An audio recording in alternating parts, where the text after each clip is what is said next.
Happy Thursday, everybody. Happy Thursday. You are tuning in to Politics with Pan. I'm your host, Pan, aka Christian. That's what my mama named me. And I'm here with my beautiful, brilliant co-host for today, Miss Angelique. How you doing, lady? I'm doing very well. How are you, sir? I am doing very well. This is the first time I've ever worn dress clothes on the podcast. You look very handsome. Thank you so much. I just came back from a fundraiser for Congressman Jonathan Jackson, the late Jesse Jackson's. I believe he's his eldest son. Okay. Yes, I believe he's his eldest son. Very cool brother. Nice. Very down to earth, real humble. He is in public service for the right reasons. I love that. Definitely a true to the soil public servant. Very, very, very much so. A Chicago native, loves his city and his state, and you can tell that his parents did a great job at making sure that he was on the right road to being somebody who can help the people. Jesse Jackson is your father. You know what I mean? Make him like Jesse Jackson anymore. They don't. Right. He is a piece of Black history. Like I was telling my homies, he like a Black Prince. You know what I mean? He really is. It really hurt my heart that he passed away in this era, because I do not feel that his death and his legacy was honored in the way that it deserved. I mean, I'm the I am somebody generation. Okay. That was for real when we were little. I am somebody, and I just feel like, those kinds of giants of the movement, right? And of course things have shifted or whatever, but it just really hurt my heart that he did not get the send off that I think he deserved. Yeah, I can dig that. I can dig that. I mean, during the Trump era, if you're a civil rights icon, you need to wait a few years to pass. Right. Right. That part. Yeah. We're gonna get into it. But they're already saying that white men are being disenfranchised and all. We're gonna get into it though. We're gonna get into it. Cannot, but okay. So today, my featured artist is Ace Park, H-Town's own. Shout out to Ace Park. Ace has some really, really, really good tracks. I enjoy his music. I appreciate him sending in the tracks that he did send in today. And while we're talking about him, let me just go ahead and get into one of them. This is H Park, H-Town 95. We're gonna get into this and then we'll do a little chatting. It's Ace Park, H-Town 95. Let's get into it. Let's see what Angelique thinks. Hey. Man, this remind me of my childhood. H-Town 95. Southside. Really coming down. But we ain't kids no more, man. We grown and we ballin' like that. You gotta know that. Hey.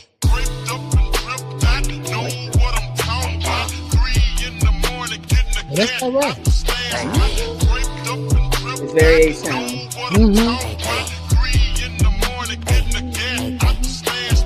Gas in the stash box, cash in the stash box, green in the Ziploc. Know I got them green knots. Know I got that thing cocked.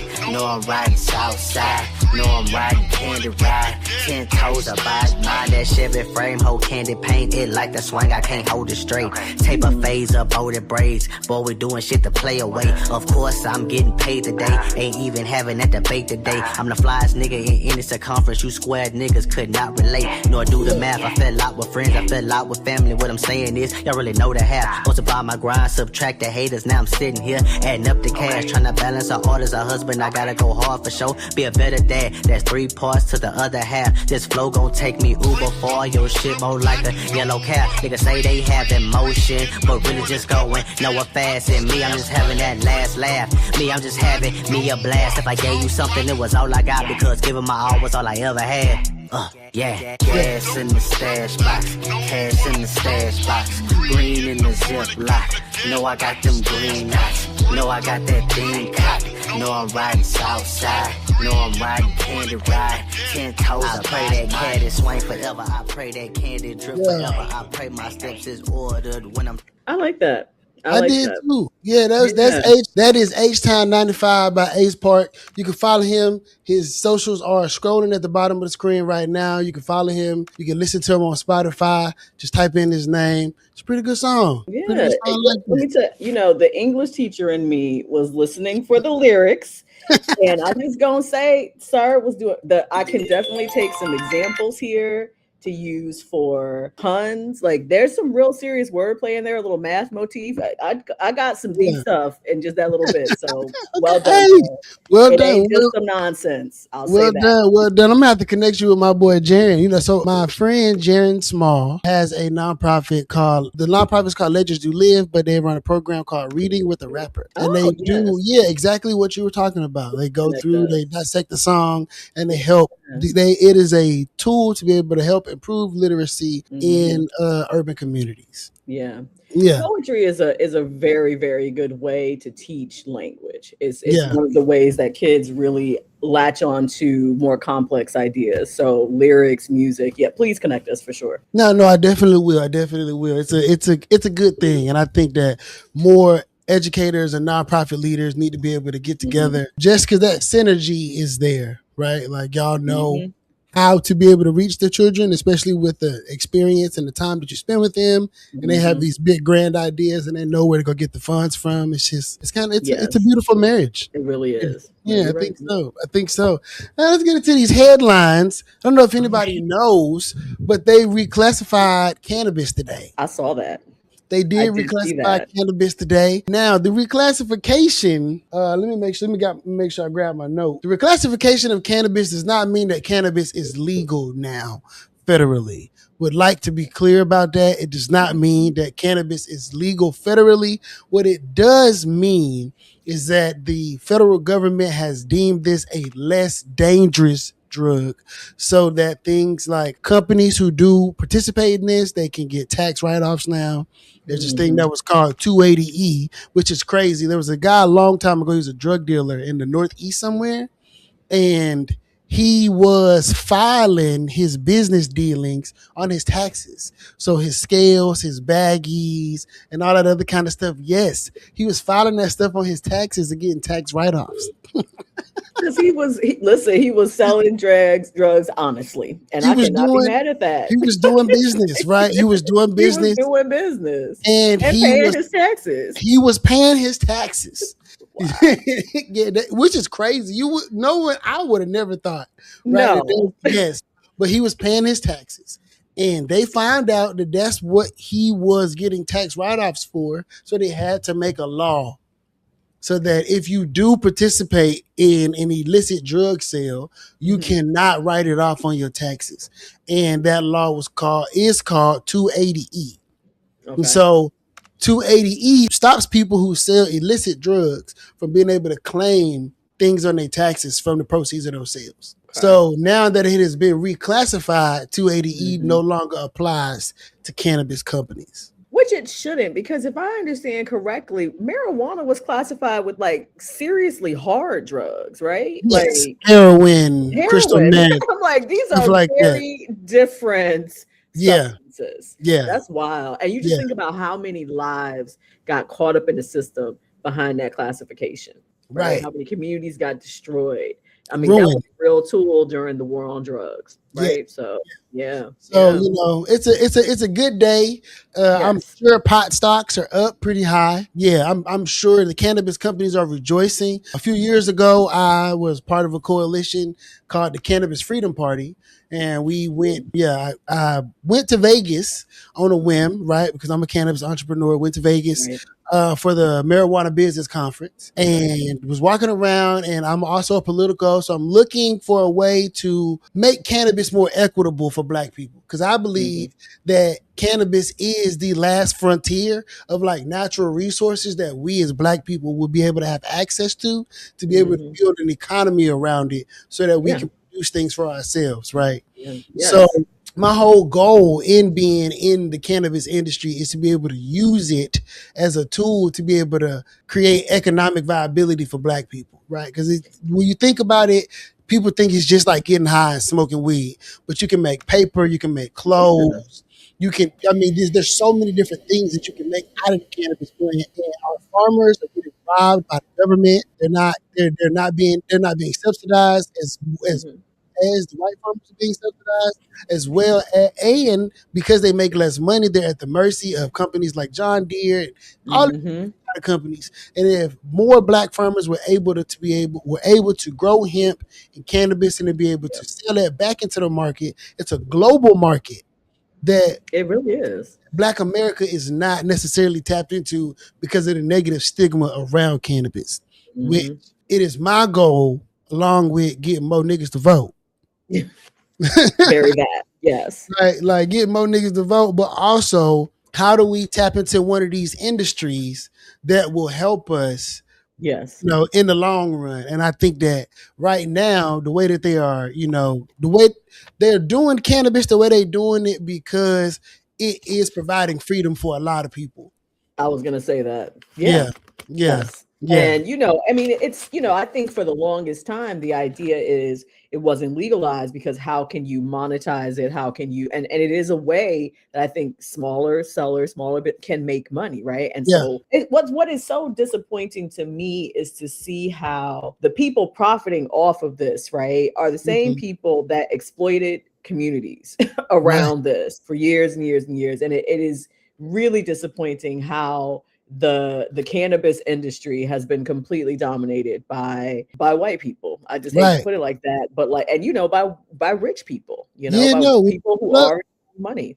when you pull up, When I lived in New York, I mhm, had a chiropractor. Don't you know that man left NYU Langone Hospital to go into to do like medical marijuana because it was going really, to be that much more profitable? Yep. Yeah. yeah, Yeah. He told me it it was is. just, yep. They call them Chads. Mm. There are Chads all up and through the industry. And you Mhm. got you got the different types of white people who are participating in the industry, right? You got Mhm. the ones who are out there in the mountains, far away Right. from everybody, right? Like we not, but we grow great flower and we're holistic about what we're doing, and there's And they've been doing it for decades. been They've been doing it doing it for a forever, right? long time. They've Yeah. been getting raided up there in California, Mhm. Mhm. helicopters, families Mhm. being terrorized and stuff like that, which is completely ridiculous.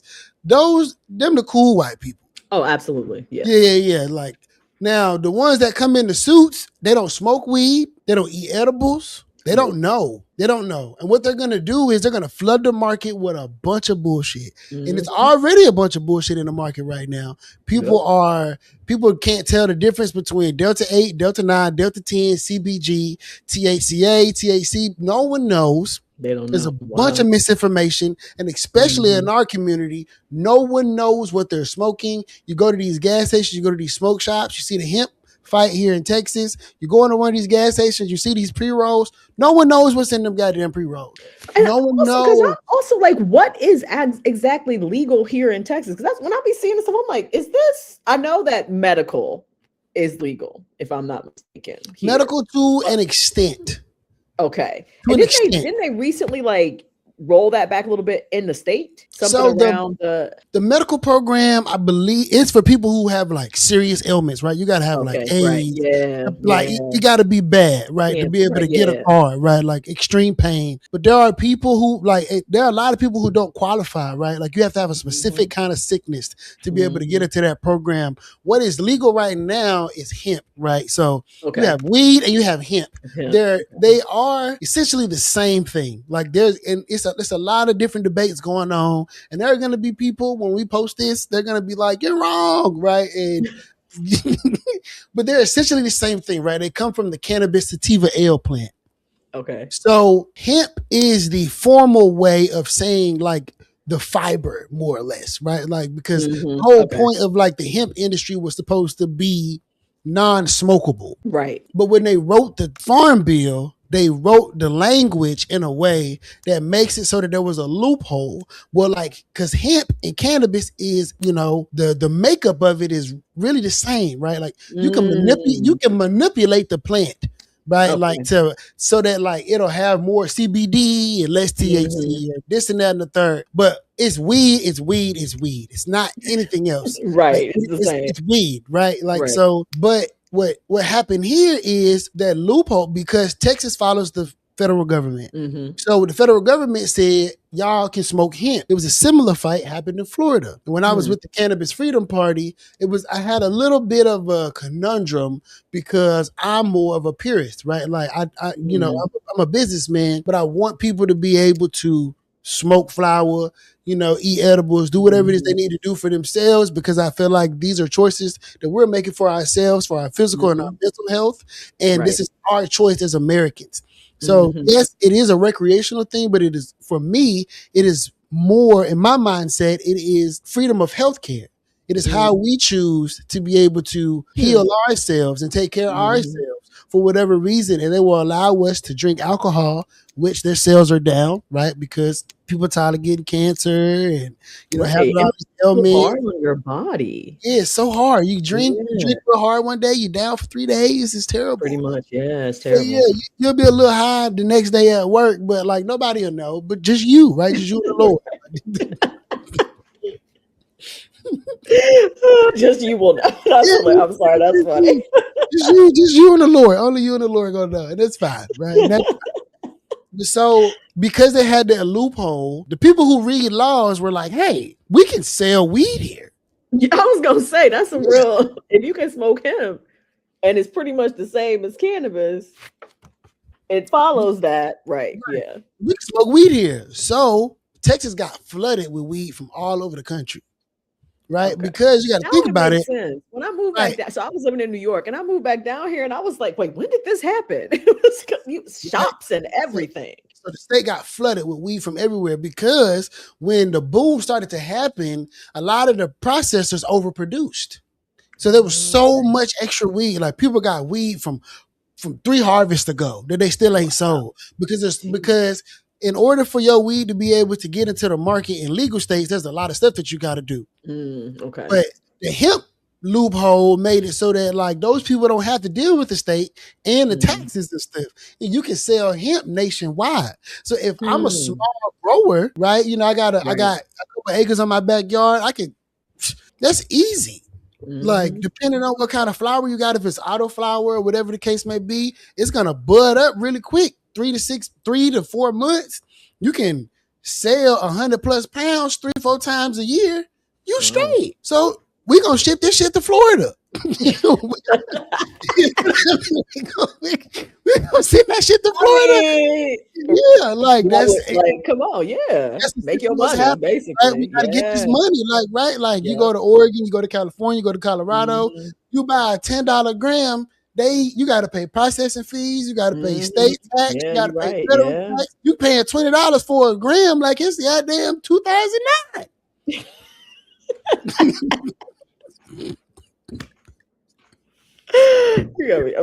You are hilarious. Ain't nobody trying to pay that.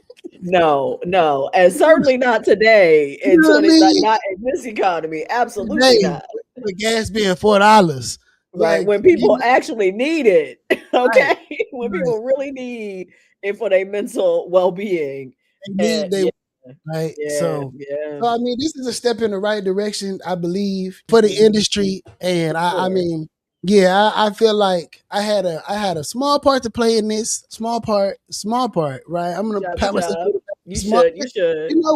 The Cannabis Freedom Party thing, because we went to, get back to the story. So I go to Vegas, I meet these people, and they had this, there is a group of people who own a company and they sell pre-rolls. Okay. I think they sell other stuff, but like their main thing was pre-rolls, and it was a company that was owned by one guy, but it's co-owned by a lot of retired NFL players. And so I walked up to them and I seen the banner and I said, is this a political thing? And they said, no. And I said, well, I can make it a political thing. And they said, okay. Like, are you serious? And I was like, yeah. So 2 weeks later, bro called me. We had a meeting. We got together. About a month later, put a whole bunch of money in the bank account, and we had an activation during the Super Bowl when it was in Vegas. We got people to go and put our Cannabis Freedom Party flyer like on the freeway, and had people going around handing out, saying about what we were doing. And we had Jim McMahon, we had Ricky Williams, Kyle Turley. I can't remember. There was this guy. He was close. He was going to be a part 2. He won Survivor. Like, it was a thing, right? Like, the weed thing is a huge thing, right? Like, a lot of people, a lot of heavy hitters. And we went to DC, and we lobbied Congress to reclassify cannabis so that the people that I was working with could be able to get tax breaks in their business. And here we are. So you did play a part. There you go. That's a direct link. Well done. Yes. Well done. What the ladies did. I'm too old. I don't even know. I'm like, look, I clap like this because I was born in 1876. Okay? Like, I understand the people be doing things. You know, you gotta be careful because one finger is this. This is some. It's too much. It's too much, and I don't know. So we clapping with two hands and keep it. We clapping with two hands. That's what we doing. I listen. I'm a contrarian by nature, so I can dig it.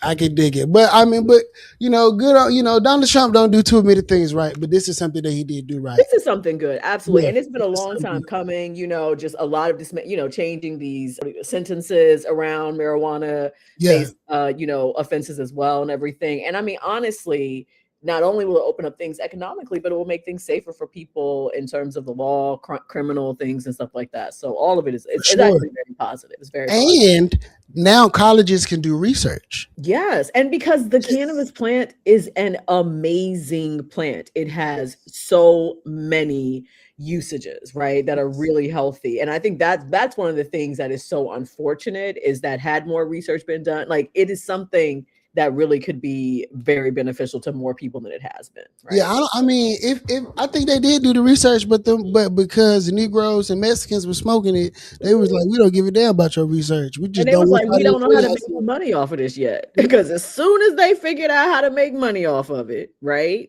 Yeah. Here we are. It was the same thing with alcohol. When they finally understood, because you know, remember alcohol before was being produced on a small scale, right? Mm-hmm. Prohibition comes and everything, and then now it's on this larger scale. Look who's making his money, and alcohol so much more damaging to your system, to your physical health, and everything, right?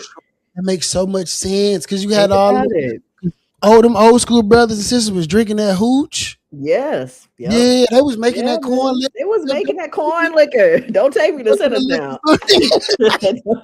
Just I'm sitting here thinking about it. It is very similar. Like, and then they shut it down for a few years so they could figure out how to mass produce it and cut out all the small businesses. And they have all these laws about what you can't do at home, what you can't produce at home, right? You have to go. Just think about. It's so many resources that belong to the public that we literally don't have access to. Just like, I'm not a forager or whatever, but why can't people just, you know, like if it's an apple tree somewhere and the apples are edible, right? You can't just be picking apples.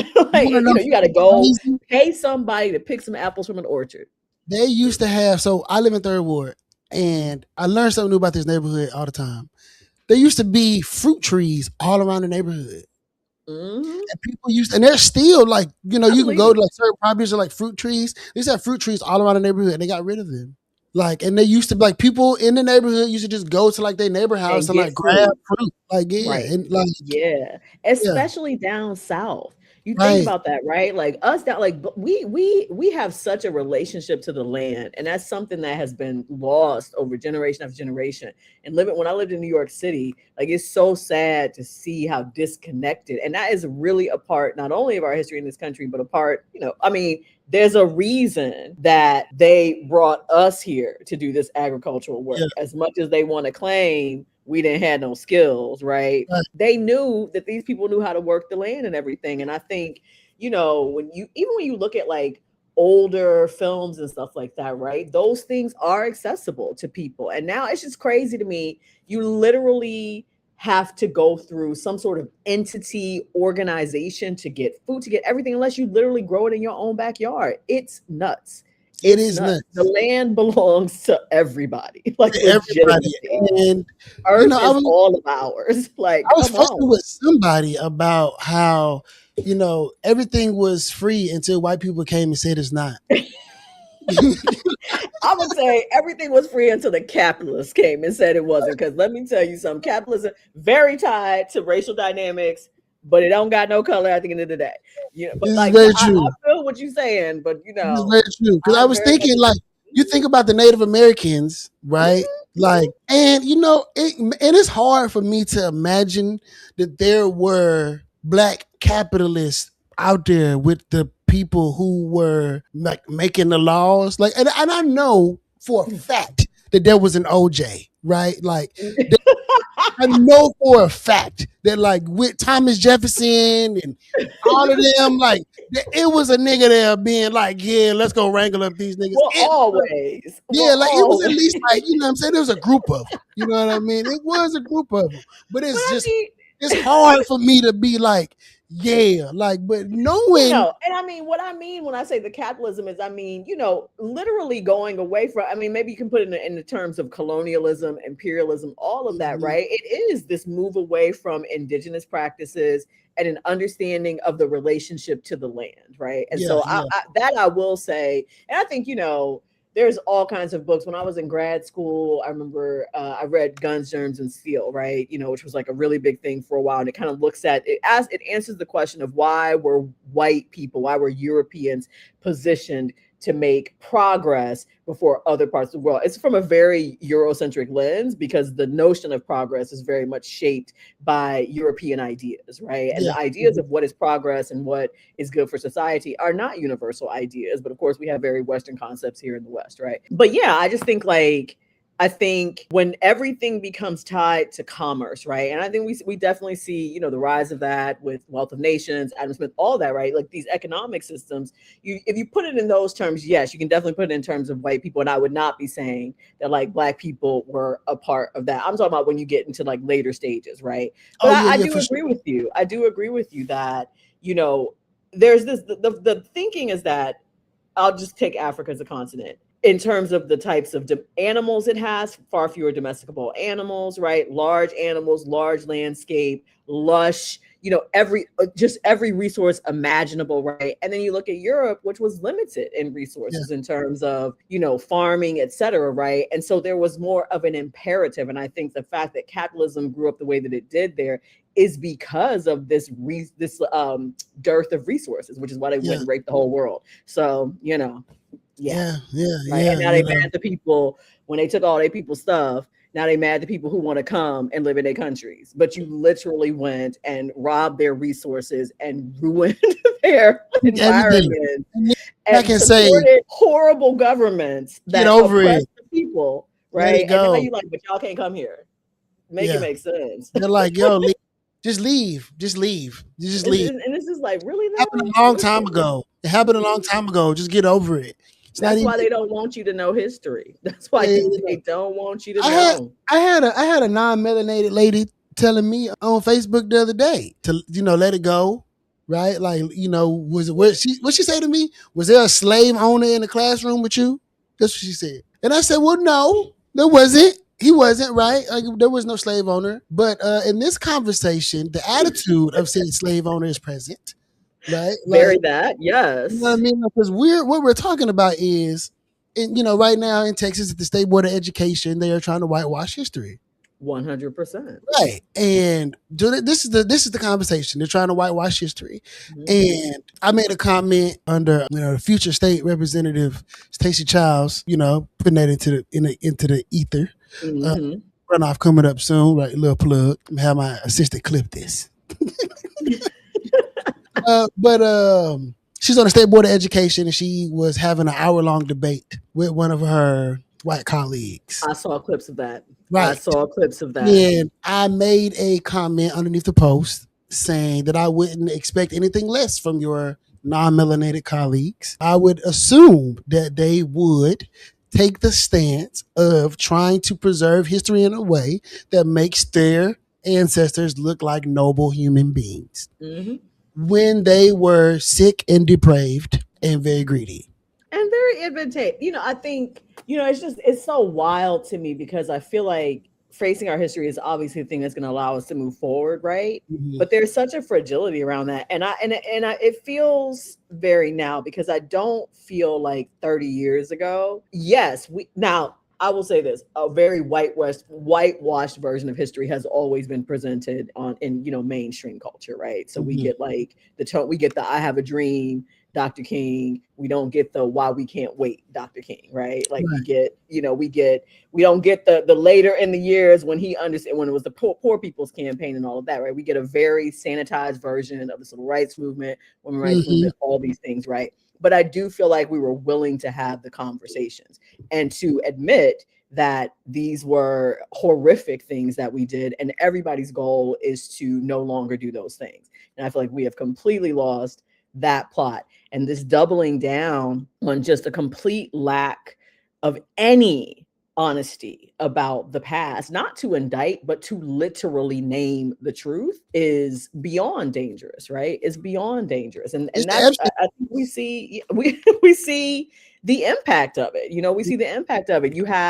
There is no objective truth anymore, right? Everybody's opinion is just a thing. And everybody also, I think the rise of identity politics, it all becomes very personal, right? I can talk about whiteness. I can talk about racism on a large scale, right? I don't really experience these things. But I'm a highly educated individual. Okay. I'm a lighter skinned Black person. So I there's a lot of experiences as a Black person. I've definitely experienced discrimination or whatever, but I certainly haven't had it as bad as others have had it. Right. And I recognize that. Right. But on a larger scale, I understand the systemic oppression that we face. And I think there's just this complete, when you take it to the interpersonal level, you don't deal with the truly powerful and horrendous, really damaging systems that we have to dismantle. I don't care if you think I'm a nigger. I do not care about that. You can hate me till the end of time, but you cannot deny me my rights.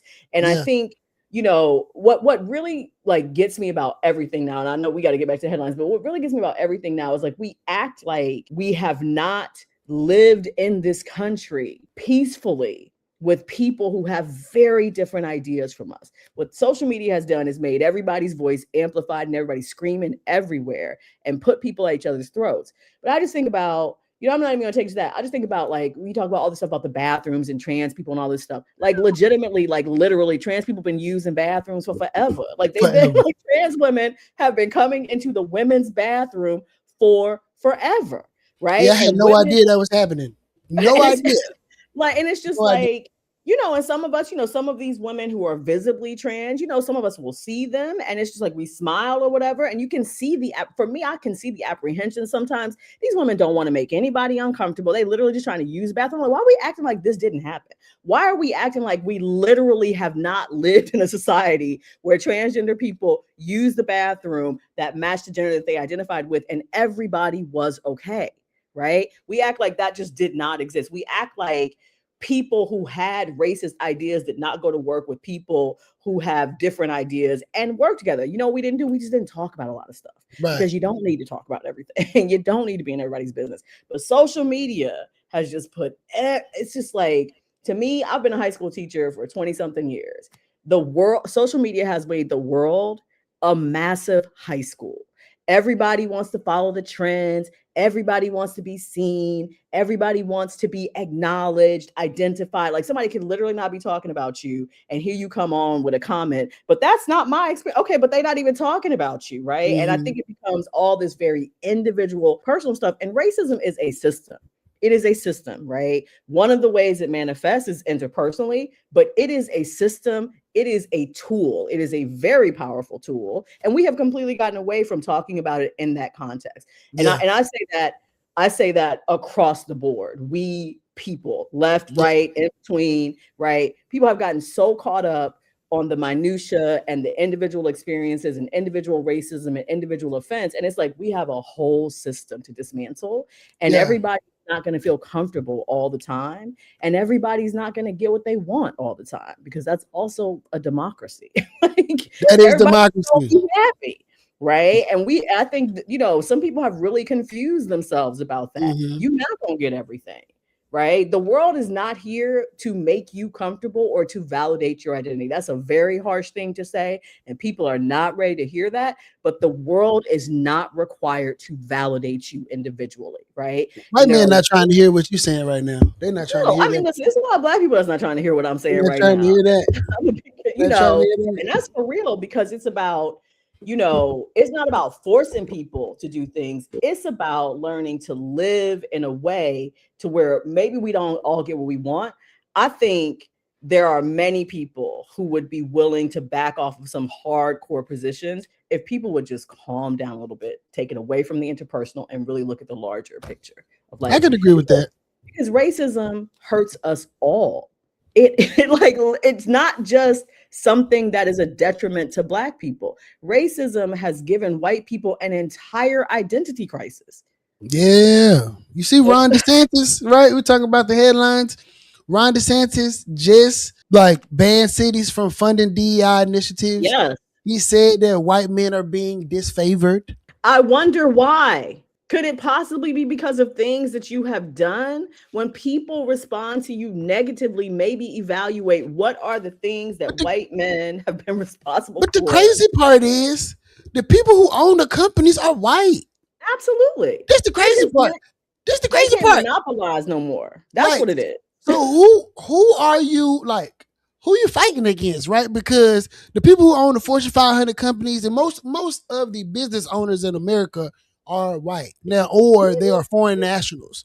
So is the DEI targeted at the foreign nationals who may not be employing white people, right? Or like, are they telling the white people to stop hiring foreign nationals and hire more white people? Because who is this law targeted at, right? Because if you want them to hire more white men who live in America who are saying we don't have any jobs because y'all are giving all the jobs to the foreign nationals, then make it so that the companies can pay them a living wage here in America. Exactly. But they don't want to do that. You know what I mean? They just want to say, you know what, white men, we see you and we see these brown people taking our jobs. You know what we're going to do as an act of political theater? We're going to write a law. I was just about to say that. We're going to write a law. We're going to write a law, white man, and we're going to make you feel good, brother. I got a law for you. That's it. Because what are you talking about? It's just for show. It's just for show. Y'all own everything. You have all the power.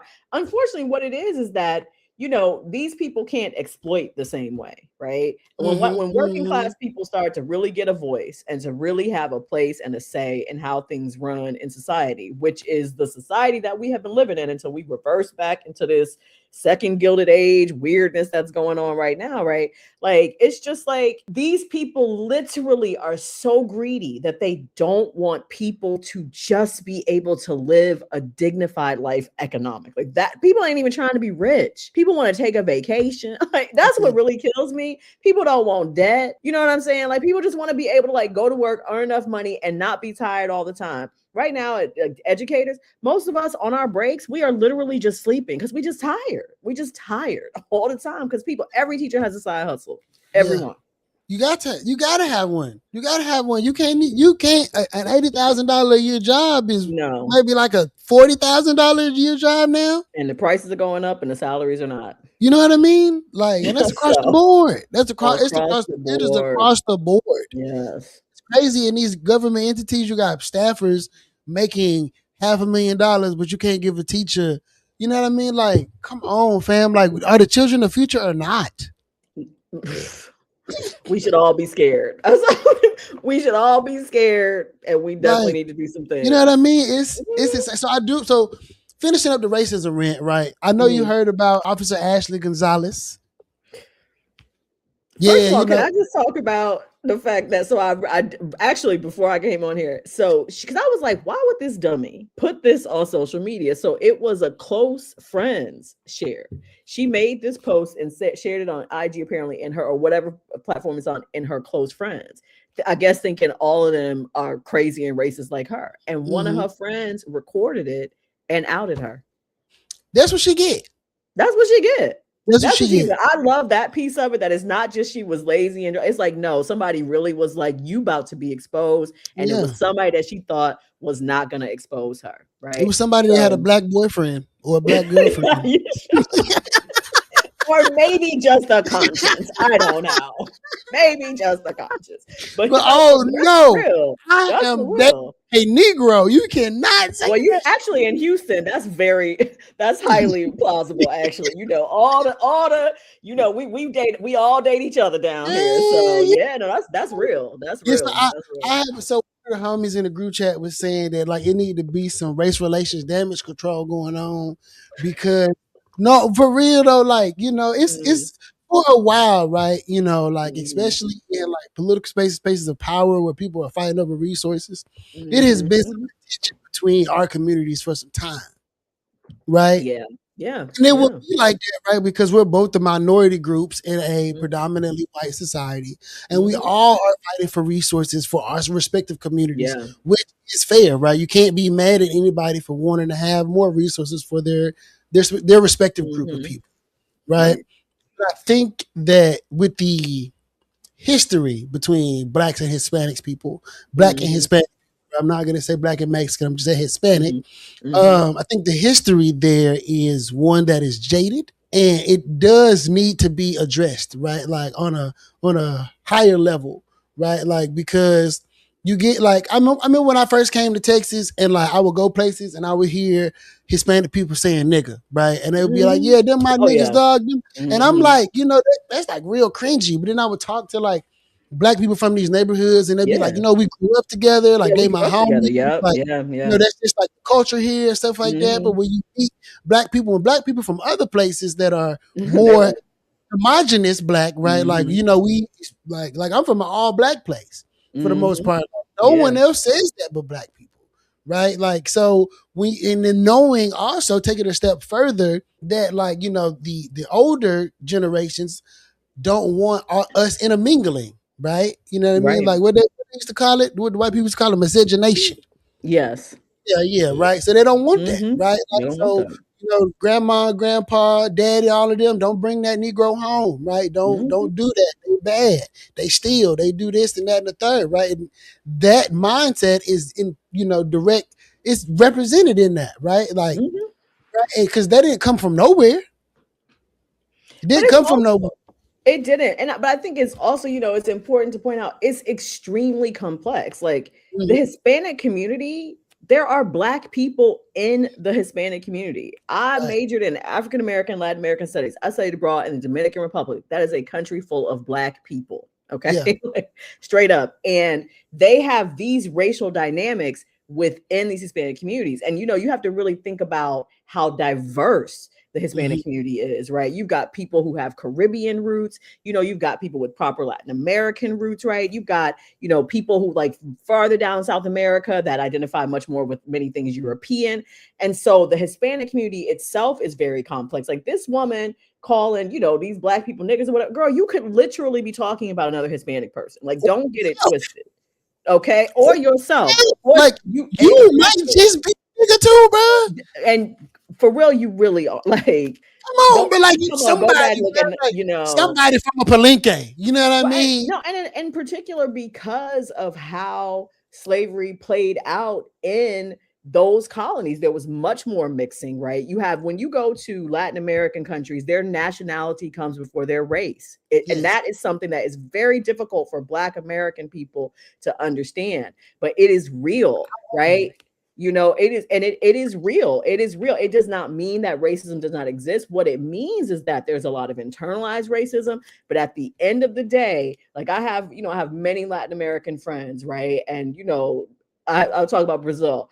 We Brazilian before we anything, and there is crazy racism in Brazil. You hear me? Yeah. Crazy racism, but they were not siloed off, right? They didn't have segregation. We have to really understand, like, historically we had something very unique in the United States. South Africa had it too. You had this separation and you had this different development of cultures, right? And so you have a lot of Black people like myself that is Black American before I'm American, right? That's Yeah. how Yeah. that's Yeah. I very much see that, right? And Hmm. so, and that's a normal thing for us, right? And that's a lot of tension that we have a lot of times with non-Black people as well, because you're supposed to put America before anything, but it's like, baby, do you know what America did to us? There's a reason Right. why there's an African American flag, right? Whereas Right. in these other countries, you had this more, day-to-day racism, but not this very entrenched, really like specific system of separation. You definitely had racist policies, you had whitening policies,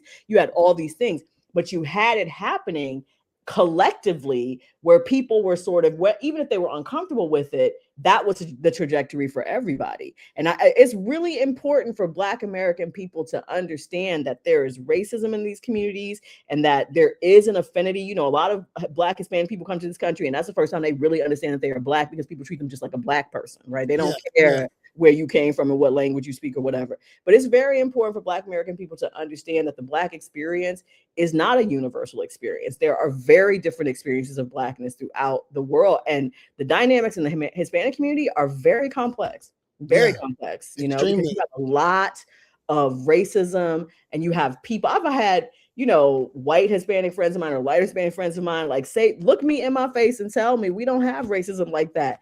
And I'm like, can you talk to why don't you talk to a Black person from your country? And they are shocked when they hear like it's completely racist. I have a lot of Black Colombian students now, and they feel much more affinity to Black American students than to other Hispanic students because they are Black.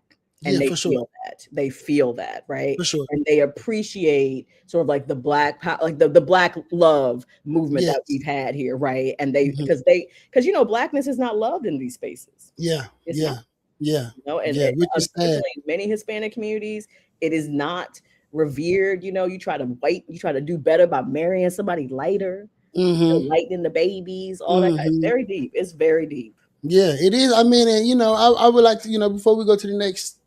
Yeah, I would like to say, Ashley, I hope you get fired. And I hope you never become a police officer ever again in life. You need to find you a nice job. Marine Corps. Did you catch that? She was in the Marine Corps. Yeah, but my daddy was in the Navy, and they racist as hell in the army. They racist as hell, bro, in the military. Yeah. So I hope you get you a good job frying fish in somebody's kitchen. I really hope the worst for you, but I hope that God softens your heart and you can one day learn from this mistake. But you fucked up and you need to get fired. And I hope that 100% all the wrath of Candace Matthews befalls on your ass. And I hope she never lets you make it. You listen, I am with you. I am with you. You know what's really sad? I think about whenever I see stuff like that, I hope that woman does not have children. I hope she does not have children. And I hope that her children do not have to see her in that light at some point in their lives. Yeah. Yeah. Because how do you come back from that? You know, we should ask the grandchildren of people who were like super dumb racists back in the day. Yeah. And I want to know how they deal with the cognitive dissonance of knowing that like grandpa or your grandma was a terrorist. Like, how do you deal with knowing that you're related to a terrorist? And they don't even think about it like that. But if it's very normalized. If you got the unmitigated gall to hang a nigga from a tree, you're a terrorist. Let me tell you something. You didn't grow up in Texas, right? You didn't grow up here? I'm from Virginia. So this may be the case in Virginia. But in Texas, I promise you, every single Black person like me has a white friend who had some crazy racist grandparents. I remember I had a white friend when I was we were like summer camp friends. We didn't go to school together, but we went to camp together. And I think she was having a birthday celebration at her grandparents', like, you know, they had something out in the country, farm or whatever. And I could not come. She went to invite me and another friend. There was two of us who were Black, who were friends with her. We were like a little trio of friends. And, you know, and on more than one occasion, I saw people having these situations where the kids were not racist at all. And they were appalled, right? Like they knew that these people were racist, but really were not understanding, like they won't even let your friends in their house, right? And it was very deep. It was very, you know, to see young people who love their grandparents. Those are your grandparents. Your grandparents can be horrible racist people, but they're your grandparents, right? You love them, right? We all love some ugly people in our families, right? To see young people having to grapple with that, like, I love these people, but they really are these horrible people, and it's a real impact. It's not just some historical thing or some words. It's like, you won't even let me bring my friend to my house, to your house, literally because they are Black. Yeah. And there's no other reason about that, right? Yeah. Yeah, man. It's tough. I had a similar situation too when I did I was live in gonna say, Texas. I think. Yeah. I've had a similar situation. I mean, I feel like, if you black and you got white friends, you didn't been through that. Yeah. Like, at least once. At least Unfortunately, once. yes. Yeah, definitely growing up. At least Yeah, for once. And sure. it is sad. It is sad. Mhm. It is sad. So, man, yeah, Ashley, I hope you get fired. Ooh, I hope they fired because she's still getting I can't paid. see any other outcome. Truly, I'm like, there's only one way this should go. Oh no, this administration over the city is one that is this for the books, right? Right. So they just what's the word? Reversed. They just reversed the DEI. What? Not the DEI. What was it? The ICE. The ICE. So ICE they basically like, policy. we not gonna cooperate with ICE like we have been. And then Greg Abbott was like, we gonna take all your money. Right. And John Whitmire is a politician through and through. He not like, he through and through, right? So he is, and before I get into this, kudos to all the council members who stood 10 toes down and voted voted their conscience and voted the way that reflects the will of the people. The will of the people, that part. That is important. That is important. But the mayor, he's a professional politician. I mean, I seen the play. I knew the play was coming. Like, because it's just a theater, right? Like, John is a moderate Dem. That's what I was gonna say. He's very centrist. Much so from that era of the good old boys club. So it doesn't matter that he's not a Republican. It's the fact remains that he's an older white man, and a lot of whiteness supersedes political party, right? Absolutely, so, especially down here. Even though they stand on different sides of the aisles, the buddies, stuff like that, they know each other. So, and he knows that man sitting in the office that has all the power. He know how he get down. He knew he was going to do this. Like, so, I mean, Councilman Pollard, went through it of, him kind of flip-flopping. But, our president does that, right? Like, he'll say, yeah, we're going to do X, and then we're going to do Y, and then we're going to change it, but it's going to be good. Don't worry. You should just trust me. And that's what it was. I didn't expect him to make a decision that was going to reflect the will of the people. I was going to expect him to make the best political decision, which he did. And people are tired of the politics, but with the state of the city right now, and with FIFA coming, we're gonna be underwater anyway. Exactly. I don't think he had much of a choice. I mean, obviously, it's a disappointment. But based on exactly what you said, the situation as it stood, right, where we are right now in this city with this particular administration, I was surprised when they were like, I'm like, that's not going to happen. How? Like, that's actually not going to happen. These are the people that hijacked education money for 2 years around these vouchers. Like, we know exactly how they work. They will use that money to manipulate local, municipalities. That's what they do. They have been doing this the entire time that they have been in power. It's very disappointing. Yeah, no, very much so. Politicians have to be politicians. They have to be politicians. They have to be. They got to be politicians. And this is why getting in your communities, finding resources and learning who these people are, really knowing who they are, what they're about is important. And, politics is dry. It's dry as hell. It's dry, it's boring, it's old. Don't nobody want to do that shit for real. And I love it. I love politics. Like, I'm a junkie for it, but that's just the nerd in me though. But to get the everyday person, right? Like to just be a motherfucker be mad that his trash won't get picked up, but can't figure out who to call for real, or can't figure out like they not answering the phone. Who can I go pull up on? Right? Like, but there are no resources specifically in our community that are like centralized where you can feel it, right? Where I don't got to send an email because people don't want to send an email. People don't want to send a text. They don't want to get on the phone. They want to come see you. But now everything is not personal anymore. You got to go through this gate and that gate and this gate and that gate to be able to get to the people. Like, yes, it's terrible. Like, and when you are from a marginalized community, like all of those gates, I got to go to work. I got kids. I don't have time for any of that, right? And the politicians know that. and they know that the game is rigged in their They favor. depend on that. They depend on it, and it's absolutely terrible.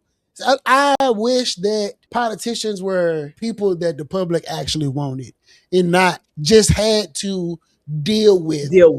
But you know where it's happening. And I think this is where the Democratic Party needs to just get out their feelings and pay attention, because the person who is doing this is Zoran Mamdani.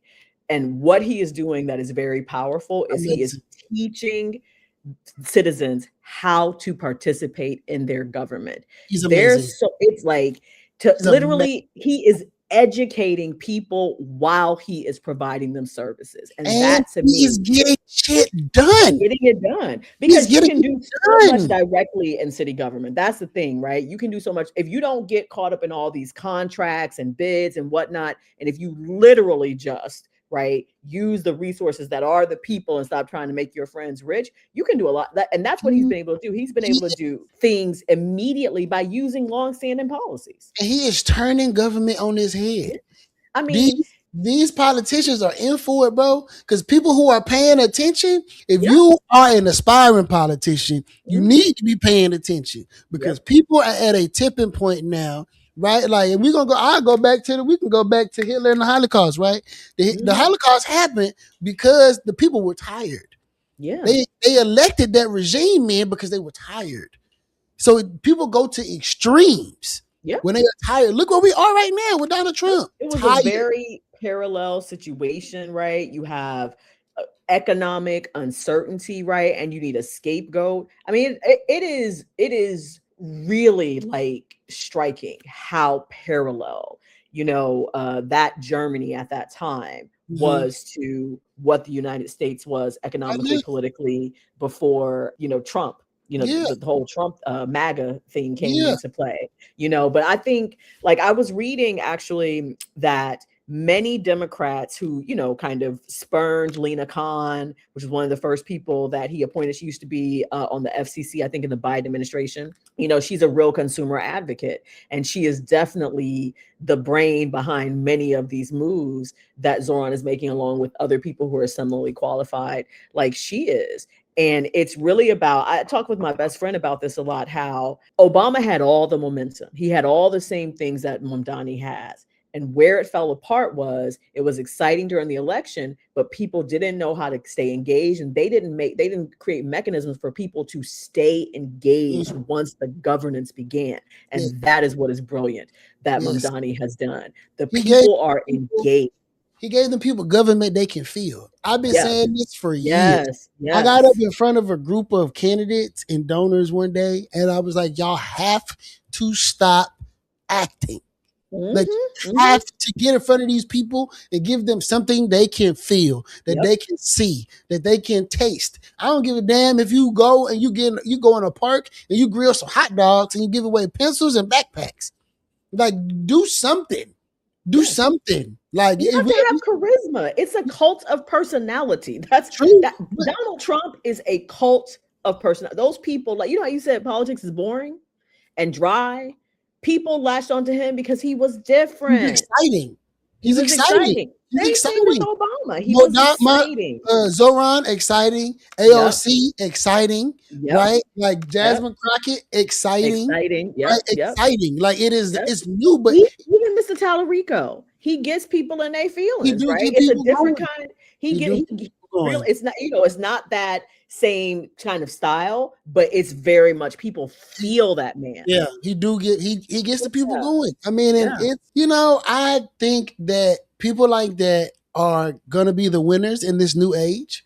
And the people who are sticking to that old way of governance, if you cannot give people government that they can feel, they are going to shy away from you. And if you can't create exciting social experiences where people can get from behind their phones and they can make friends with other people and stuff like that, because people are extremely lonely. You got to pay attention to the social dynamics of the country.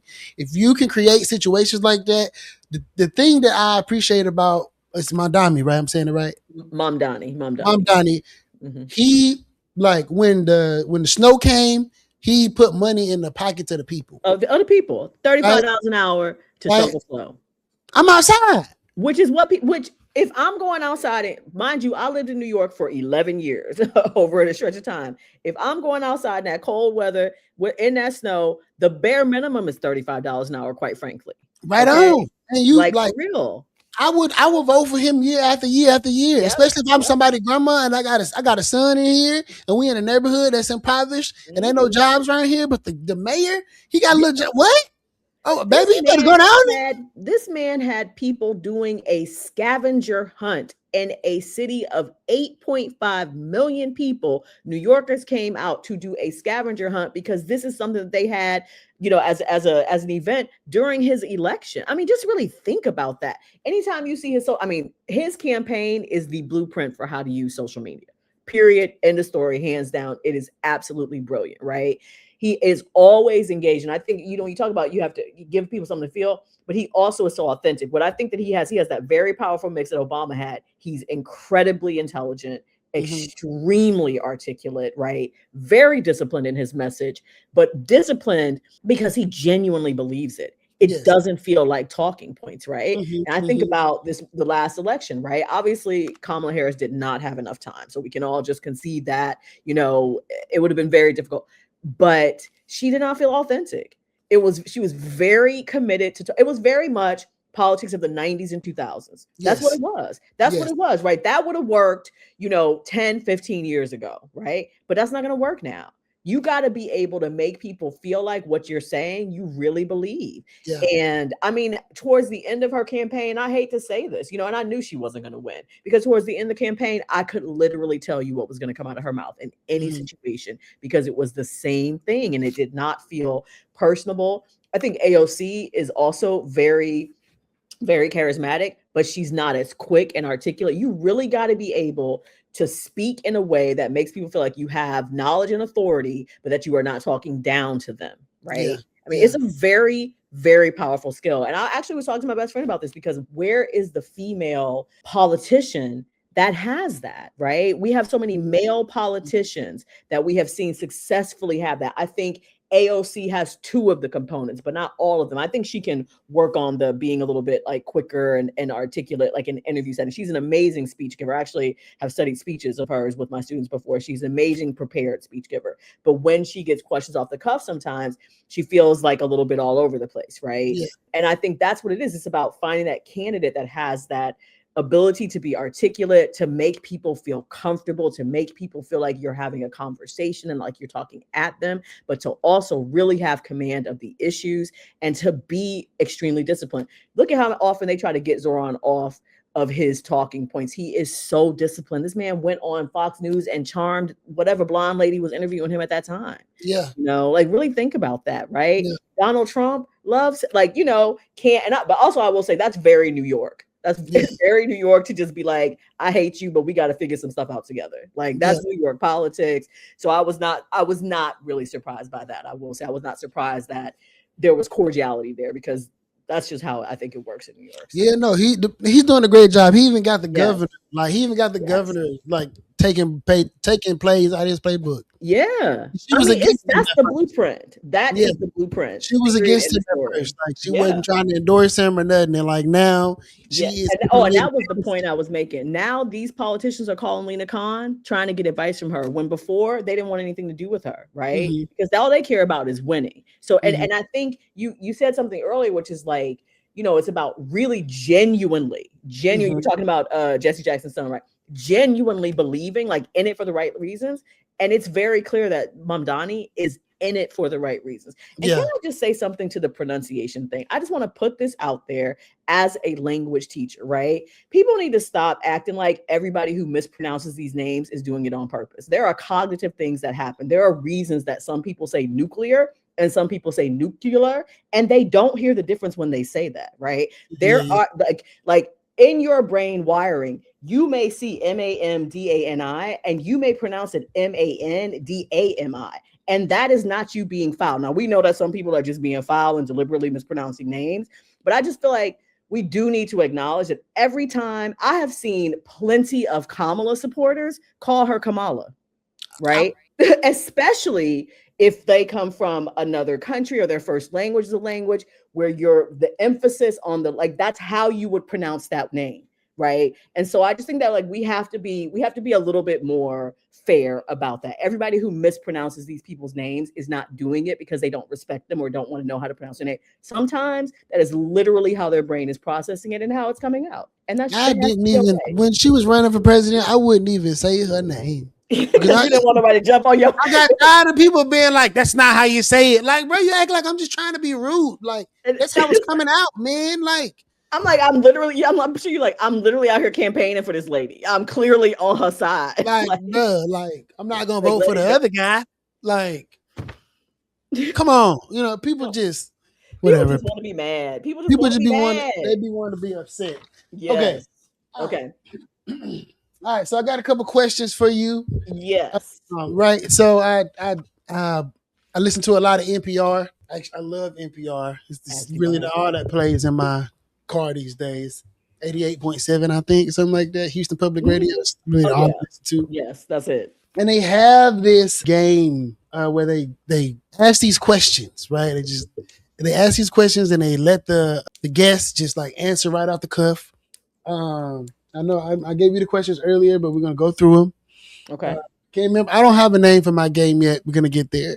Okay. All right. So for those of you who don't know me, we've been here long enough. I think you should know Angelique is a phenomenal educator, and she loves her students to death. And if you know me, you know I love students and I love education, and I'm a real big advocate for making sure that the next generation is prepared. So my first question is, with everything happening in politics and culture, what are the kids asking you? And like, what are they saying in the classroom? So this is a great day to have that particular question, because today we had a representative from the county clerk's office who came in and did a voter registration orientation. I teach all seniors.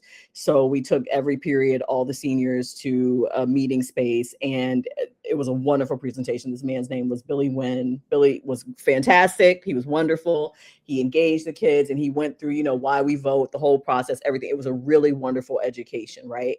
And we got 96 seniors registered to vote by the end of the day. Congratulations. Right? It was really, really positive. So I'm very excited about that. Yes. Very, very good. Yes.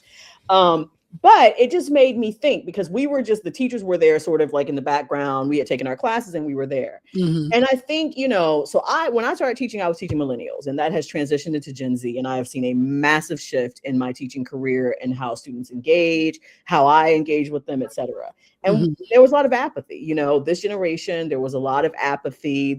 And I think in particular, I work in A-Leaf, it's very working class, some poor people, it's an economically challenged community, a lot of immigrants, right? It is, my population overwhelmingly is not college bound. Their kids will probably be college bound, right? This is the generation that is working to establish their families economically, right? We have a lot of kids whose parents were not born in the country, even if they were. And so it's generations kind of move themselves forward, et cetera. And what I've noticed is that apathy is shifting a bit to curiosity, right? The kids understand what's going on. So last year when the election was happening, I gave extra credit. PBS does a background on Kamala Harris. They always cover the presidential and vice presidential candidates. They do like a whole biography thing where they alternate like segments between their childhoods and different important points in their lives or whatever. So for that, and then also for the debates, I would give extra credit. So we would talk about some of this stuff, right? And I will say at that time, there were many kids who were much more willing to entertain Trump, to think he was funny, humorous, right? It was all kind of like funs and games, nothing very serious. And when I came back this year, right, our community is very impacted by this, right? Like significantly. We have a massive immigrant population in A-Leaf. And I have kids whose parents had to stop working, whose parents' status changed, kids whose status changed, right? And so it became very real and very serious. And there's definitely a cloud over the year. And to me, it's so interesting because when I think about last year's group engaging with, the election time period and into the early days of the Trump presidency, and then coming in the fall, on the heels of all of this ICE stuff, and in the midst of all this ICE stuff, I will say the most powerful thing this year was when the kids did a walkout, right? Now, that is something that I never would have expected, right? Never. Kids came and asked about it. What I was so proud of them, they talked to their parents about it. Their parents supported them. So I feel like kids, feel like what's happening now, they understand something is wrong and they want to be involved. They don't know how, but they want to play a role. The conversations that I had the day after the walkout were some of the most like emotional conversations I've had in my career.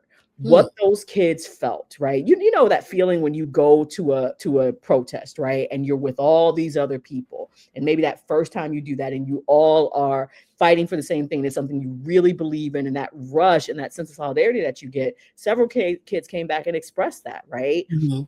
And it was a pivotal moment for them. It's this moment where I can have a voice, I can do something, I can say something. But like many people right now, they just feel powerless. And young people are more powerless than anybody, truly. Yeah, truly. You know? So, but I do think I think this is the moment to tap in to these young people in high schools where they're putting all these turning points in.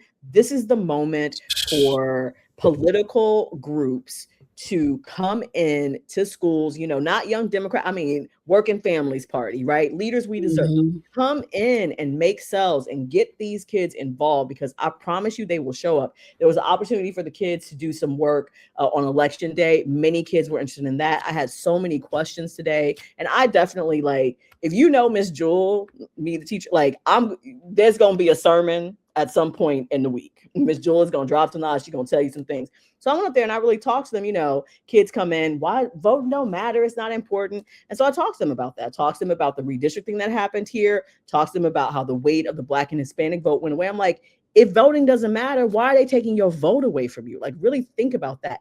And the engagement that I had, those kids were really listening. And so I think what we're seeing, it's a moment. This is a moment of opportunity. This is a moment to really tap into these young people's desire to have a say in their lives. We have to understand this generation has a passive experience of so much. They have been observers of so many things, but they have also observed and seen so many more things than we did at their age without the maturity or the guidance to really understand it. This is the time for adults to really step up for these kids, to truly step up, because I tell you, that is why the right has been so successful, because they have had a very coordinated plan through something like Turning Points to really hit these kids. They're getting them young. That's why you saw that young vote go that way, because they are hungry to be involved. This is the pandemic generation. Many of these kids for 2 or 3 years didn't have that, that interaction in person. Right. There's a whole developmental thing that many of us take for granted that these kids did not get. We have to provide them the opportunity. So that is what I would say, because I really thought about that question. That apathy is turning to curiosity, and it is a moment that we need to seize and be very deliberate about it. Because these kids, they were so excited to register. It was really, it's like, teenagers come in at first like, oh, whatever. But then once everything going, and that's why I say this presenter was so good, he really gave them sort of feel like, okay, this is okay. We can all kind of do this. And they had questions. They were, so many of them don't know their social security numbers, but they went through the process of going to get it because they wanted to get their registration in because they want to vote. They want to vote, Yeah, that's beautiful. So, and honestly, I have been so jaded and demoralized. It is very nice to feel a little bit of hope in that way. Yeah, that's beautiful. That's beautiful. Okay. So, second question. I'm going to kind of switch them up, kind of mix them up. Okay. You taught abroad. What did you bring back with you from that experience? And what did those classrooms teach you about ours? So, I taught in 2 very different environments. I taught in China and I taught in Italy. Okay. In Italy, I taught in a private, preschool through 8th grade school. I taught 7th and 8th grade. Very progressive in their pedagogy and in their politics, rich progressive people. And then I taught in China, and the China setup was really interesting because it was a public Chinese high school. So I got to really see the public Chinese system, but it was a private English, a private American program in this public high school. Right. So there's the school is shaped like a square. So one side was the Chinese side, the other side was the American side. So that what was really fascinating was to really see the whole process. Because in China, there's this test called the Gaokao. And it is the single determining factor of whether you get into college or not. That is the thing. It's a 2-day test. It's given once a year. And if you do not pass, you do not go to college that year. And that's it. So really think about that, right? Like the competition is insane, and education is the equalizer. They don't have enough spaces. There's a reason why we had all these Chinese kids going into international like universities and stuff. There are not enough good universities in China, right? There's spaces for everybody. It's a lot of people there, and at every level of education, it's very competitive. So education, the test is not perfect. Those things are not perfect because it's such a large population, but that is the equalizer, is education. So I would say, like, in China, first of all, they're not teaching about us. And if they are, it's very much their version. If I talk about the difference in classrooms in Italy and China, there is real rigor to the education. There is real rigor. Those kids are really expected to not only learn information, but like skills, real note-taking skills, real critical thinking skills. And China is very interesting because it's a very rote way of learning in the traditional Chinese system. And their education system is very much a tool of indoctrination, right? Like it's very much teaching them the kinds of citizens and what they should think. If you think about when Hong Kong had those protests years back, one of the most telling things was the government, the mainland Chinese government, said this is a failure of the education system. These protests, these young people, these people out here making their voices heard, is a failure of our education system. Because in China, you are taught to be obedient, right? Mm-hmm. That is a very strong value. You are taught to be obedient, respectful, respect authority. So I would say, like, the way many of my students viewed U.S. classrooms, and certainly their U.S. counterparts when they came to college, was they did not value their education. They were not truly really well educated in some situations. And they just kind of saw like a lack of the value. And there was not a real connection between like your education and like your future life. Whereas in China, I think like it's heaven to be a teacher there. It is heaven to be an educator, in China. You are so respected. There is such a value for the role that education plays in you being a successful person in the country, citizen, etc. And so, like, it's a dream to be a teacher there. It's a dream. Like, I remember one day I took like a group of girls towards the end of the year. I taught 12th graders as well there. And so I took a group of girls, or they took me out to lunch. And basically, honestly, the reason I did it is because in many Chinese families, they don't talk to their kids about sex, sexuality, any of those kinds of things. And these kids were coming to college in the United States, right? They're going to be freshmen in college, and it's like, please let me teach you some things, right? I don't want you to fall for these things that these boys might say to you, or these people might say to you. These are really inexperienced young women. So I would have conversations. I would let them ask me questions that they didn't feel like they could ask their parents, and really just try to give them like a heads up to understand like what dating culture and all that kind of stuff was going to look like when they came to high school in the United States. And so obviously me, my Black self, with a bunch of Chinese kids, the waiter was like, well, you're obviously not from here, right? And so he asked them who I was, and they said, this is our teacher. So at the end of our meal, this man comes with like this like wrapped flower gift thing, bows to me and thanks me for coming to the country to educate their students, right? And I mean, when I tell you, anytime I needed anything, those parents would make themselves available to me. One day I was going to take like a GRE test somewhere, and one of my parents saw me walking. That lady took me on the other side of town, drove me to go take my test, would not let me take the subway, and she spoke like 5 words of English. Okay, she didn't even really speak English, but we made it work. Yeah. So I like, there's a real understanding that education is important to being a citizen. It's important to being a successful person. And we don't have that here. In Italy, I taught in a private school, right? And so in Italy, I was at a time where it was very transitional. You had more and more immigrants arriving in Italy, and all of the fallout that involves. For a long time in Italy, the most respected schools were the public schools. Private schools were where you went to not work hard, to pay, to get yourself to the next level. And public schools were where you were definitely going to get the real good education, because that was the idea, was the state. That thinking began to shift. as more immigrants came into public school settings, right? And diversity is difficult.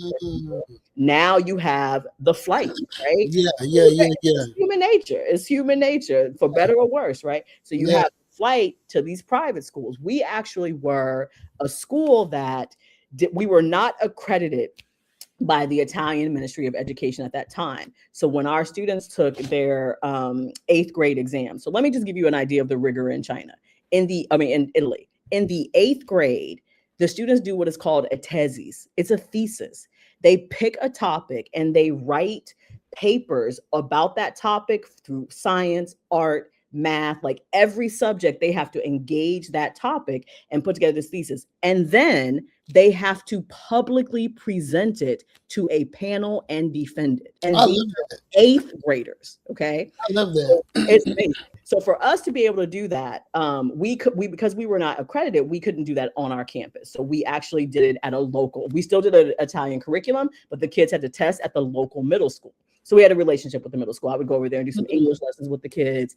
And so we would go. These are public hearings, like these are public presentations. So anybody off the street can come in. So we would go and support our kids and be in the audience while they were presenting everything.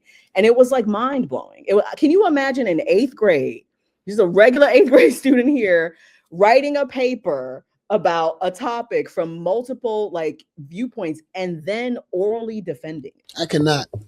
Okay, so he's a savant. He or she is a savant. Thank you. Yes. Another thing that is very important to understand about education in other countries, it is nationally regulated and it is nationally funded. So the funding is equitable. Is equitable. When you go to China, you can go from one city to the other. The schools look exactly the same. I actually saw a movie a few years and I was like, that literally could have been the school that I worked at. Like so many, it's standardized. It's standardized, you know, the architecture, the layout of the schools, the concept around the uniforms and everything, it's standardized. And that when you have everybody getting literally the same access, right? Not based on property taxes, not based on where you live, right? Yeah. It makes a huge difference. It makes a huge difference. The schooling there was not around zoning. You tested actually the apartment that I lived in. I got that apartment because in China, they normally live very close to the schools because they have like evening hours. Those kids go to home, eat dinner, and then come back and study from like 7 to 10 p.m. at school, right? So a lot of the kids live like right across the street from the school. So it was a huge apartment complex. I literally lived across the street from school. My landlord, they moved to the other side of town because her daughter did not get into that high school. She got into a high school across town. And so they moved. Families will move everything for their kids' education. Like the priority that is placed upon education in Asia and even in Italy amongst that demographic. Now, I'll say in Europe, what I think that we could bring from there is there's a tracking that begins to happen when you leave middle school, right? Some kids are going to go to a 4-year academic high school because they're going to go on to college. And some kids are going to go maybe to a 2-year comprehensive school and get some more like academic learning. And then they'll transition to some kind of vocational program. And these are very successful. This is why you have extremely highly skilled people in the auto industry in Germany, for example, certain industries, I think like the aeronautics industry as well, because they train these people from a young age. What have we done in America? We have moved away from vocational education, right? Yeah. Like massively. That combined with No Child Left Behind has been like literally put public education to death, most certainly in the state of Texas, right? For sure. Like it's horrifying. I am very proud to work in A-Leaf, and one of the reasons I love working there is because we have a very developed and comprehensive vocational program. And that is where our kids are thriving. Those kids are getting skills that they can immediately use in the workforce, right? And they can go out. I have so many students who ask me, just today, I had 3 students ask me if they could leave early because they needed to go to work, right? They can get off, some kids, depending on if they work through their credits right, they can get off 6th and 7th period. But why are these kids expected to be in school in the 11th and 12th grade if they are going into the workforce? Put them into a proper program where they're maybe working and getting paid, right? So it's a real apprenticeship, right? And not just babysitting, which is what a lot of school is right now. It's a lot of babysitting. And it's very, so I would say the rigor in other places, the kids are really learning. I think the value, the societal value of education, right? And I think also the understanding that your education is tied to everything in your future, is tied to your financial success, is tied to your career, but it's also tied to your ability to be like a functioning member of society.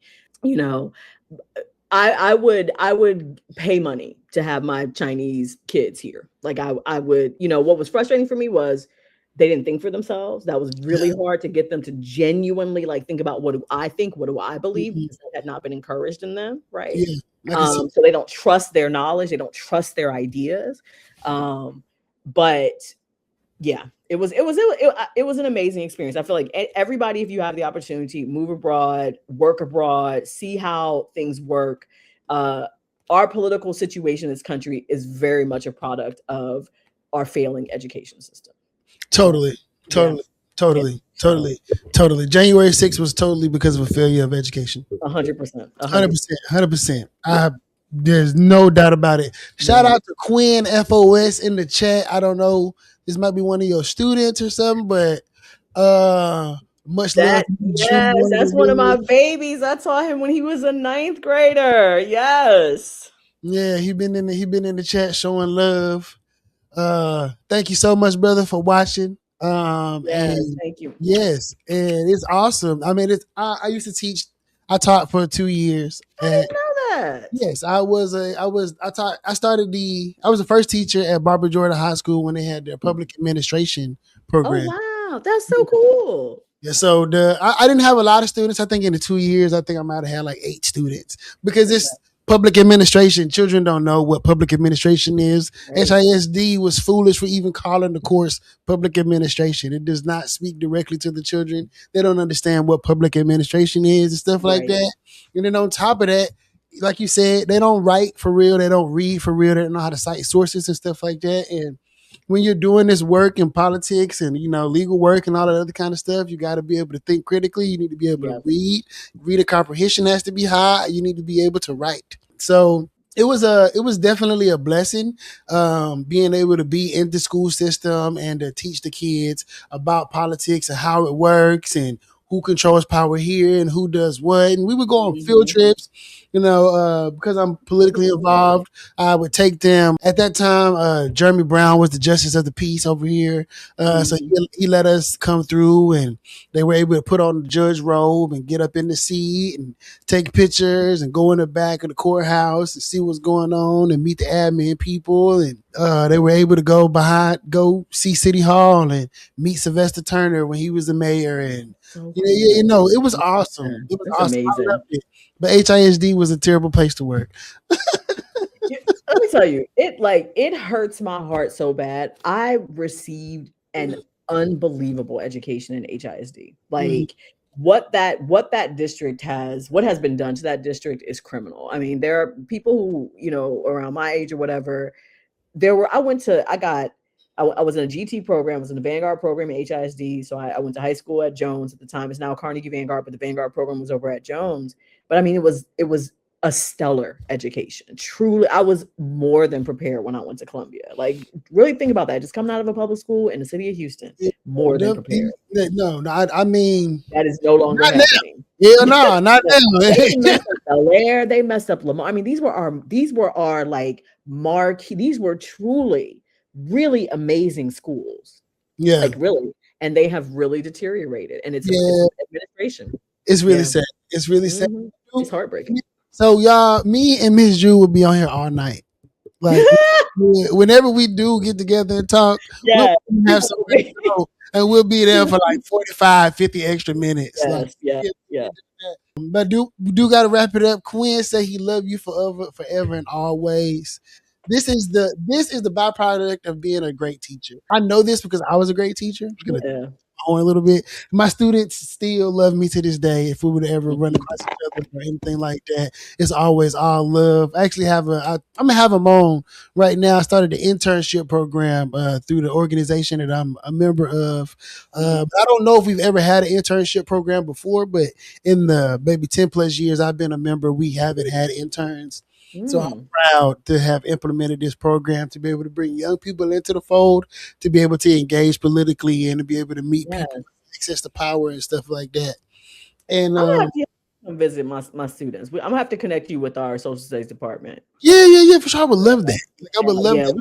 You gotta come. You gotta come. Yeah. Building out a curriculum right now for my internship program, so that when I do re-implement it in the fall, so that I have a cohort, like there's like it's very in depth. They have to do a capstone project. They got to go to city council meetings and commissioners court meetings, and they got to take notes and all of the things. Like we need more of you. We need more of you. Where are all the yous? I don't even do this kind of stuff for fun. Like eventually somebody gonna pay me, but like I just give a fuck for real. Like I just because you are the energy that the kids will respond to. You know how to speak to them.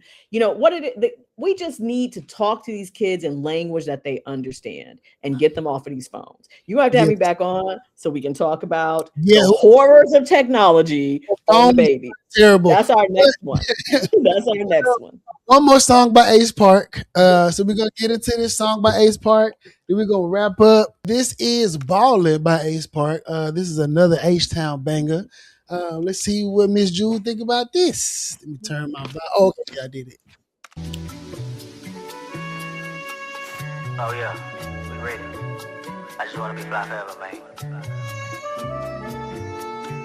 I just wanna ball forever. Hey. Ballin', scoring, got a golden aura. See you in my rear view, I'm always moving forward. Niggas told me they was down, but didn't even support it. Nigga, you can hate it, but your bitch gon' adore it. Ballin', scoring, got a golden aura. See you in my rear view, I'm always moving forward. Niggas told me they was down, but didn't even support it. Nigga, you can hate it, but the world gon' adore it. Nigga, I'm out here living my life, I'm cash a reality chicks. Why doubt myself so much when deep down I know I'm really the best? I get stuck in my grind, I'm losing my mind, it almost make me depressed. But I work so hard and I go so hard, these muscles deserve a flex. Gotta find my way through this maze, I ain't got no time to play. It's much to do and a lot to accomplish, it ain't enough time in a day. I wrote it from the heart, I did it from the start, that other shit is lame. I just wanna get fly boss up and put my son up on all this game. You a slave to another nigga dreams. Yeah, I see you with your big homie chain, but you still doing little homie things. Nigga need to go and get some pay. It's a longer road and I might pay the toll, but I like it better that way. Nigga win or lose, I'm straight. But fuck that, nigga tryna be great. Nigga, this ace, hey, scoring, got a golden aura. See you in my rear view, I'm always moving forward. Niggas told me they was down, but didn't even support it. Nigga, I you love can the hate backing it, but your track. bitch gon' adore The tracks are, it's got a golden aura. See you in my rear view, I'm always moving forward. Niggas told me they was down, but didn't even support it. Nigga, you can hate it, but the world gon' adore it. Calibrate my jumper, I'm getting it going. That's good. That was good. That's Ballin' by Ace Park. Ballin' by Ace Park. This is his handle down here at the screen. Down here at the bottom of the screen. I know Going to follow now. Follow him. You can find him at this handle on all social media platforms, as well as on Spotify, Apple Music, Tidal, YouTube, and wherever songs are streamed. Miss Jewell, I appreciate this. This was awesome. I really hope that everybody who watched this and who will watch this and who will get blessed by these clips that we're going to drop, that you learned something today and that you found love in the conversation. That's the main reason why I wanted to invite you on, is because I just really appreciate your perspective and your passion. Just all of the things that we talk about whenever we do have conversation. Fully mutual. Yeah, it is 100%. very, very genuine, very helpful, very community centered, very Yeah. focused on how can we like elevate like others, whether they look Mm-hmm. like us or not, but Yeah. also very honest about what's happening and what needs to happen. And I think that honesty needs to be broadcasted more. So thank Mhm. you for blessing my platform Thank and you for being having me. awesome. Yes, this was Thank you for amazing. having me. I'm definitely gonna have you back for sure. For sure. Whenever you like, I always enjoy it. I love to talk. I love to talk. I'm a Me teacher. I too. love to Me talk. too. Yes. That's why I did, like, literally, it'll be every time, 30 minutes, hour, every Every time. time, every Every time, time. every Every time. time. So is there any announcements, anything you want to let anybody know? Is there anything anybody should be looking out for you doing? I know you got your side hustle. You want to, little Oh, well, plug.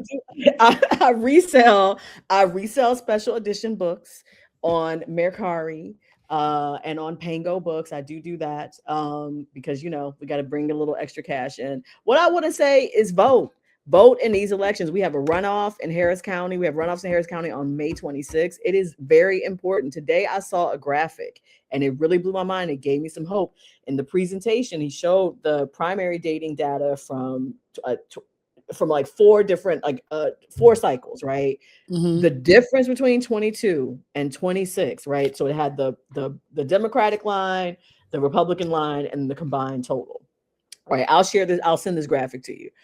It is mind blowing. Like it's almost double the participation, and the larger part of it is Democrats. The Republican participation has stayed pretty consistent throughout the primary seasons, but like the difference between 22 and 26 is like 200,000 people, and the overwhelming majority were Democrats. Like when you see the actual graphic, it is very clear that people are not happy with what is happening in the state. We always talk about Texas can be turned.